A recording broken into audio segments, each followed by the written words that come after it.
Halo teman-teman semua, kembali lagi di podcast Gadis Desa, obrolan manis penuh rasa. Bersama saya Isti Karimah dari komunitas Rawat Baca. Nah teman-teman, saya bersama tamu kali ini, yaitu beliau adalah peraih medali emas di pertandingan Belanda Open tahun 2019. Dan juga beliau meraih medali perak di ASEAN Para Games 2018 di Jakarta. Nah, ingin tahu dong teman-teman pasti ceritanya seperti apa, prosesnya seperti apa, dan apa saja yang telah dilalui. Nah, kali ini kita kedatangan ada atlet Paralimpik tenis meja, ada Mas Kusnanto.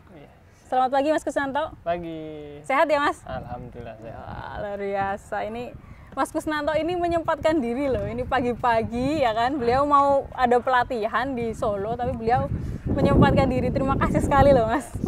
Siap, sama-sama Mbak. Oke. Nah, Mas Kusnanto, tadi kan saya sudah menyebutkan beberapa prestasi Mas Kusnanto nih ya. Boleh dong diceritakan bagaimana sih proses awalnya bergerak di tenis meja ini dan sejak umur berapa? Ya, siap. Terima kasih buat Mbak Isti dan terima kasih buat podcast Gadis Desa. Saya udah diundang. Mohon maaf sangat tahu mendadak hari ini karena emang saya mau ada pelatihan di Solo. Saya perkenalkan diri saya, nama saya Kusnanto, lahir di Pemalang, tanggal 7 bulan 2 93. Saya adalah pemain para table tennis di TT 9 untuk di kelas saya. Awal mula saya terjun di tenis meja itu di umur 12 tahun di SMP. Dari situ saya mulai mengenal dunia tenis meja. Awal itu saya dilihat oleh para tetangga, orang tua, saya mempunyai bakat di tenis meja. Akhirnya saya disekolahkan lah oleh orang tua di sekolah tenis meja di waktu kelas 1 SMP di Jakarta selama 2 tahun. Nah, setelah itu selama 2 tahun saya sekolah di Jakarta dan di tenis meja. Akhirnya saya ikutin event-event, tapi dulu saya tidak di kelas yang difabel, tapi saya mengikuti di kelas umum berarti umum. Ya? Saya belum tahu ada wadah untuk yang difabel. Malah baru tahu berarti. Baru tahu itu tahun 2018 gitu. Tapi sempat juara nggak Mas yang maksudnya ikut yang umum itu? Dulu kan saya dulu sempat pas tahun 2000 pas baru latihan itu saya ikutnya event-event biasa aja gitu, kayak event-event yang normal. Di situ baru saya baru pemula lah ini istilahnya. Saya belum punya mental lah, belum punya apa. Saya cuma latihan 2 tahun. Setelah pelatih saya meninggal, kecelakaan, akhirnya saya stop di situ. Dan setelah itu saya kembali ke Pemalang, sekolah di SMA Spegesta situ. Disitulah saya pernah ikut ajang Popdanya Pemalang, karena saya mengikuti di Popdanya Pemalang tahun pas SMA kelas 2 itu. Nah setelah itu balik lagi ke Jakarta pas kuliah gitu Kak. Terus setelah kuliah saya berpikir, setelah saya vakum lama, setelah 5 tahun saya nggak bermain tenis meja lagi, setelah dari SMA itu saya pikir ini banyak loh para PT, pokoknya banyak lah orang PT apa pabrik apa bank itu membutuhkan atlet untuk wadah buat pencari pekerjaan. Oh gitu. Iya. Jadi bisa, saya lebih bersemangat lagi, bersemangat untuk latihan lagi. Nah, di situ saya berlatih di tahun 2016-an kalau nggak salah ya saya. Di situ saya latih. Akhirnya saya ikut event-event yang biasa normal, yang di Jakarta Barat, Tangerang. Saya ikutin event-event normal di divisi. Disitulah saya tekunin lagi awalnya itu. Alhamdulillah di situ saya maksudnya ikutan divisi kejuaraan umum lah gitu Mbak ya. Saya di situ alhamdulillah mendapat juara, selalu meningkat lah di tiap bulan-bulan itu. Akhirnya banyak orang yang bilang kamu punya kekurangan, punya kelebihan, kenapa kamu nggak menemuin pemain David Yakup, tapi sama saya dia udah punya difabel juga. David Yakup itu akhirnya beberapa itu saya akhirnya menemui David Yakup itu, akhirnya saya diajak untuk bergabung di NPC DKI Jakarta, dan akhirnya saya dikualifikasi untuk di kelas berapa lah saya punya kedifabelan saya ini di Barcelona Spanyol gitu. Wow, sampai bisa ke Barcelona Spanyol ya. Luar biasa perjalanannya. Jadi prosesnya tadi sempat juga vakum dulu berarti ya Mas ya. Betul. Apalagi sempat down tadi, ada prosesnya, ada pelatih yang meninggal juga. Betul. Ya Allah.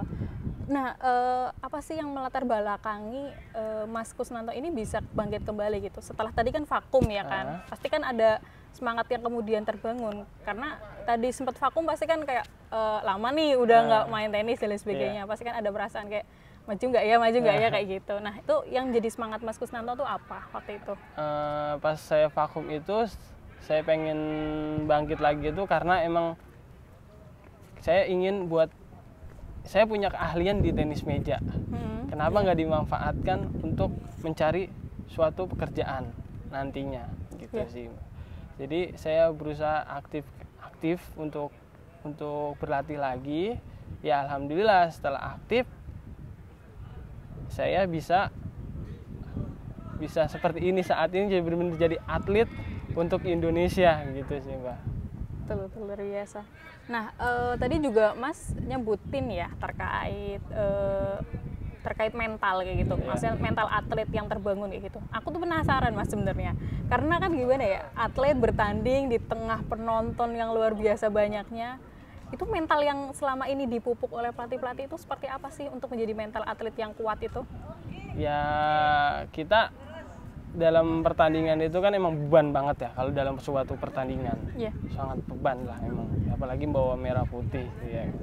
Tapi kayak kita berpikir positif aja, jangan pernah kita sebelum bertanding jangan pernah kita berpikir negatif dulu, kita bakalan kalah dengan musuh kita.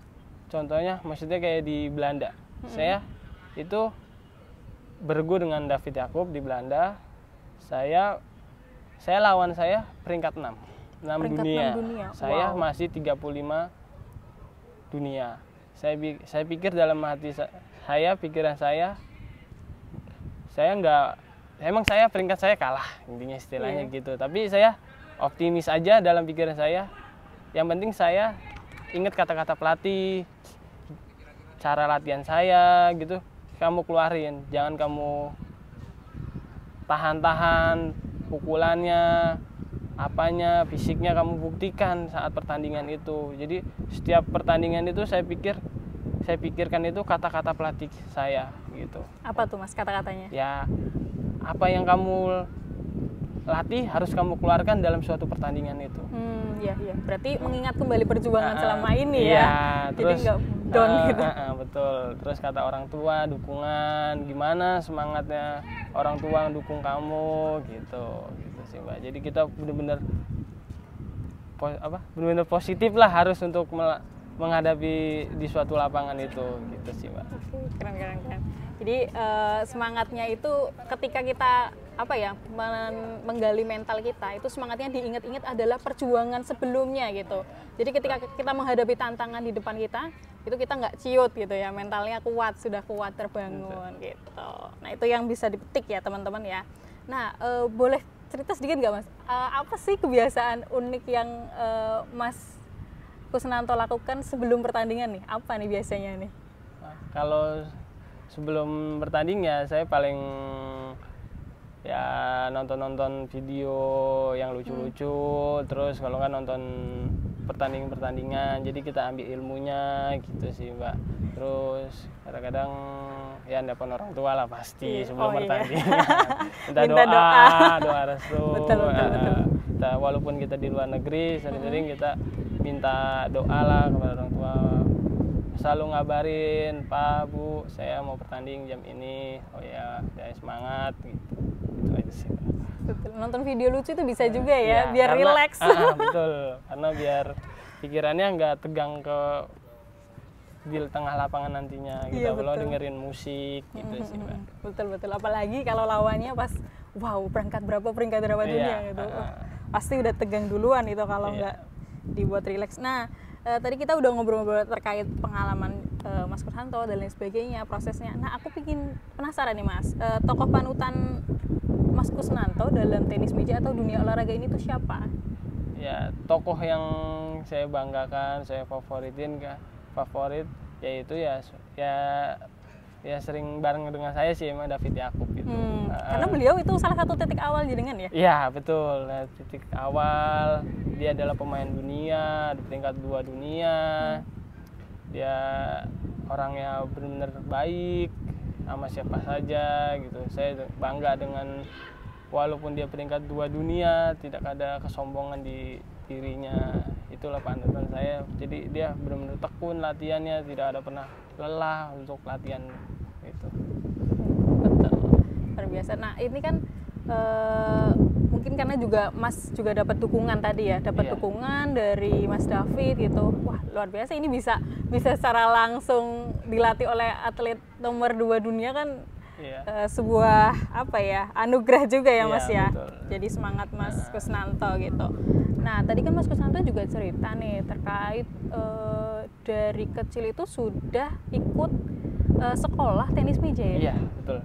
Berarti dukungan keluarga Mas Kusnanto dari dulu memang sudah luar biasa ya? Sudah ada dukungan dari waktu SD itu kelas 6 itu sudah ada saya suruh kuliah, suruh kursus bahasa Inggris. Siapa tahu orang ibu pernah bilang kamu harus kursus bahasa Inggris, siapa tahu kamu akan ke luar negeri gitu. Tapi ya alhamdulillah sekarang kecapean gitu. Ya, ke luar negeri ya. Nah, dukungan orang tua itu sangat berarti. Dari dulu orang tua benar-benar dukung mau menyekolahin saya. Jadi benar-benar mendukung lah orang tua itu. Doanya orang tua itu benar-benar alhamdulillah tercapai sampai saat ini gitu loh. Dulu emang orang tua bapak itu pengen anaknya itu benar-benar jadi atlet. Gitu. Memang cita-cita dari awal ya. Jadi dia di sportnya benar-benar gimana sih, benar-benar sangat ini sih Mbak, sangat ya saya kalau ingat orang bapak itu kayak sangat sedih lah intinya. Artinya benar-benar dukungannya itu benar-benar menyemangati saya banget gitu. Dulu waktu lebaran saya pernah saat lebaran pas saya sekolah saya minta karet, orang bapak saya nggak mau pulang ke Pemalang karena dia mau membelikan karet saya dan dia berjualan di situ. Iya. Jadi dia benar semangat banget untuk bener fasilitasi proses itu ya, tenis meja ya. Luar biasa, berarti memang dukungan orang tua itu sangat berpengaruh ya terhadap semangat anak-anak juga prestasi anak-anak ini. Kalau boleh tahu berarti memang Bapak juga tenis meja juga atau gimana? Dari keluarga itu sebenarnya itu bulu tangkis. Oh, bulu tangkis malah. Jadi dari Bapak pemain bulu tangkis, kalau Mas bulu tangkis, dan saya aja sendiri yang membelok ke tenis meja. Nanti ada cabur lagi gitu. Nanti anaknya Mas Kusnanto mungkin nanti beda cabur lagi kalau lebih rame nanti bisa jadi satu anggota keluarga beda-beda cabur ya. Nah, aku juga pengen tahu nih Mas, mungkin kan juga ada itu ya proses-proses yang mungkin membuat Mas Kusnanto sedikit down kayak gitu. Tadi kan juga mungkin ada cerita mengenai tadi pelatih meninggal dan lain sebagainya. Terus tapi apa sih atau keadaan kapan ketika Mas Kusnanto itu benar-benar merasa down kayak gitu dalam menjalani sebagai atlet ini? Karena kan kadang juga atlet di tengah-tengah latihan dan lain sebagainya itu kan jenuh juga. Terus juga kadang mungkin kan kalau pencapaian itu kan naik turun ya Mas. Nah, itu ada nggak sih kondisi seperti itu gitu, kondisi down dan itunya prosesnya gitu? Kalau di dalam dunia atlet sih saya sedikit intinya kalau ngedon dalam down itu. Tapi kalau di dunia kayak saya punya kekurangan di tangan ini gitu. Saya pernah ya di SD saya pernah diejek, di tempat kuliah saya pernah diejek gitu. Saya pernah diejek, tapi saya kuat itu di SMA juga pernah. Saya pernah kuat itu pas di SMA, mental saya udah mulai kuat. Ya, jadi setiap orang ngejek saya diemin. Kalau saya marah, malah dia malah senang. Iya, betul. Jadi ya udah, dia mau ngejek saya silakan, tapi saya diamkan saja, nanti juga dia capek sendiri. Betul Mas, gitu. betul. Tapi kalau pas dalam pertandingan ya mungkin pas pertama saya udah mulai aktif lagi, saya pengen dapat piala di pertandingan tinggal 8 besar, itu saya kalah. Ya di situ saya ngedown, sempat seminggu saya gagal latihan gitu sih. Tapi saya dengan kayak gitu saya paksa lagi, ngapain seperti ini gitu loh, ngapain sampai saya down kayak gini, nggak latihan seminggu, saya masih panjang istilahnya gitu. Itu pas lagi event yang biasa. Tapi kalau event internasional, nasional, ya saya paling ini sih Mbak, semangatnya. Jadi walaupun kita pernah pertandingan kan kita ada kalah menang. Iya, betul. Gitu. Maksudnya saya semangatin lagi. Ya berarti kalau kalah berarti saya latihannya belum maksimal. Ini gitu. Berarti belum bersungguh-sungguh. Jadi kita harus benar-benar latihan dengan semangat, bersungguh-sungguh untuk event-event yang berikutnya. Gitu. Kita pelajarin apa kesalahan kita yang pernah di pertandingan yang kita kalah itu, kita nggak pernah keluar, kekurangan kita tuh di mana titiknya gitu. Biasanya itu pelatih yang melihat sih gitu. Oh gitu ya. Betul. Nah ini juga menarik ya, karena yang saya suka dari dunia olahraga itu kan juga bentuk sportivitasnya gitu loh Mas. Ya, nah betul. Itu semangatnya kan ketika kalah justru biasanya lebih semangat lagi, lebih semangat betul. lagi, karena rasa kompetisi di pertandingan itu luar biasa seru sih menurut saya. Nah itu mungkin juga bisa dipetik oleh teman-teman ya, yang kemudian juga bisa digunakan gitu untuk semangat di kehidupan sehari-hari. Jadi kalau ada kegagalan kecil ketika menghadapi sesuatu, atau misalkan cita-cita ada yang gagal sedikit, ya itu hal yang wajar. Maju lagi, proses lagi, latihan lagi, dan lain sebagainya, itu nanti akan lebih baik hasilnya. Nah, ini kan menyambut H-Ornas nih Mas. Iya. Aku juga pengen tahu nih mungkin bagaimana Mas Kusnanto ini memaknai H-Ornas ini, atau apa yang menjadi semangat Mas Kusnanto dalam H-Ornas 2021 ini? Ya, saya dalam peringati H-Ornas ini di 2021 ini ya sangat bangga ya, karena ini adalah hari olahraga nasional buat para atlet gitu ya. Saya sangat bangga hari ini, maksudnya di saat ini, karena difabel dengan normal itu disamakan oleh pemerintah. Iya betul, saya juga senang sekali melihatnya. Karena tidak ada membeda-bedakan sekarang, dan sekarang tidak ada yang membeda-bedakan antara semua hal gitu.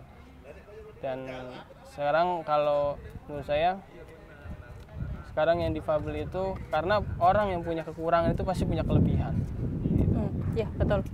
Jadi kalau janganlah minder karena kalau punya kekurangan, pasti ada, kita dikasih kelebihan dari yang kuasa. Gitu.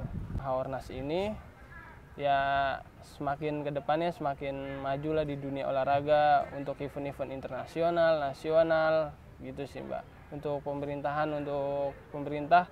untuk melihat para atlet-atlet untuk bersemangat lagi gitu sih Mbak. Maksudnya lebih dilihatlah bibit-bibit kita, apalagi khususnya di Pemalang ini. Iya betul. Di Pemalang ini banyaklah bibit-bibit sebenarnya, tapi kurang perhatian, dukungan dari pemerintah menurut saya. Iya. Nanti mungkin bisa ya, ini kan yang nonton kan juga seluruh anak desa dan juga ada dari pihak pemerintah gitu kan. Nah ini juga bisa jadi evaluasi gitu ya, supaya atlet-atlet baik yang reguler ataupun yang disabilitas bisa mendapatkan perhatian khusus gitu. Nah ini juga menjadi kesempatan besar ya sebenarnya Mas ya, bagi seluruh atlet gitu, karena apalagi teman-teman disabilitas, artinya kan karir kedepannya terbuka lebih luas lagi gitu. Nah itu kan juga menjadi gambaran untuk teman-teman disabilitas untuk lebih semangat lagi gitu ya. Nah, aku juga ini nih Mas, yang terakhir aku pingin minta pesan dan kesan Mas Kusnanto untuk teman-teman atlet gitu, dan juga teman-teman atlet secara umumnya dan juga teman-teman atlet disabilitas secara khusus gitu. Ya, pesan saya untuk kedepannya untuk para atlet umum khususnya di Kabupaten Pemalang, ya kita harus jangan pernah, kalau walaupun kita kalah, itu adalah awal dari sebuah kemenangan gitu. Jadi janganlah merasa rendah walaupun kalah. Kita harus mencari ilmu kemana saja, walaupun kita ke daerah misalnya ke Pekalongan, ke Tegal, ke Jakarta gitu. Jadi kita benar-benar kita mencari ilmu, benar-benar kalau emang benar-benar sungguh-sungguh pengen jadi atlet gitu, kita benar-benar dari kemauan hati sendiri. Jadi kita bersemangat latihan walaupun di mana aja gitu, walaupun kita mati-matian capek lelah, itu nanti kita bakalan kebayar nanti di akhirnya, kita bakalan terjawab. Hasil kita dari awal itu bakalan terjawab di akhir. Seperti saya bercerita kembali lagi, kayak seperti orang tua saya mati-matian mendukung saya. Ya, alhamdulillah saat ini, maksudnya sampai saat ini saya bisa seperti ini karena dukungan orang tua. Betul. Gitu. Karena benar-benar didukung. Ya sama, saya juga pernah turun, naik, turun. Ya karena emang semua doa orang tua. Itu benar-benar ya benar-benar inilah. Alhamdulillah keinginan orang tua terwujud. Pengen anaknya menjadi pemain tenis meja buat membela merah putih. Nah, kalau buat atlet-atlet disabilitas itu mungkin kalau di Pemalang banyak orang-orang lah, banyak lah Mbak, misalnya orang yang punya kekurangan disabilitas itu banyak sebenarnya, tapi orang-orang mungkin di ini tuh banyak yang minder. Oh iya. Jadi banyak yang nggak mau kayak minder lah, iya, intinya istilahnya. Mau itu ya keluar terus maksudnya menunjukkan bakatnya itu ya. Jadi masih minder, kita keluar bergaul aja sama teman itu pasti minder, istilah gitu. Ya janganlah, nah karena kalau punya kekurangan pasti itulah kata, pasti ada kelebihan yang tersembunyi, istilahnya gitu Pak. Nggak ada namanya, pasti ada kelebihan walaupun dia bukan di dunia olahraga, apa dia di dunia komputer, dunia yang istilahnya bukan di olahraga, itu pasti ada kelebihan, dia bakalan bisa punya kelebihan, istilah gitu. Ya semoga di Pemalang ada lah penerus generasi yang untuk para atlet untuk membawa harum nama Pemalang gitu sih, Pak. Nah, mungkin juga bisa cerita sedikit Mas terkait juga dengan teman-teman, misal ya teman-teman disabilitas yang pingin nih ikut terjun di dunia olahraga seperti itu, kemana sih Mas? Ada nggak sih perkumpulannya kayaknya tadi yang ada. NYC itu ya? NPC. Oh, NPC. Ya, jadi setiap kalau di Kabupaten Pemalang ada NPC Kabupaten Pemalang. Apa tuh Mas NPC? Mungkin bisa diceritakan NPC itu. Nasional Paralimpik ya? Paralimpik itu. Nasional Paralimpik Community. Jadi itu nanti setiap kabupaten itu ada. Iya. Jadi Kabupaten Pemalang ada, tapi pusatnya emang maksudnya jadi Provinsi Jateng. Jadi itu di Solo ada Provinsi Jatengnya. Tapi kalau di kabupaten itu pasti ada. Ada juga ya.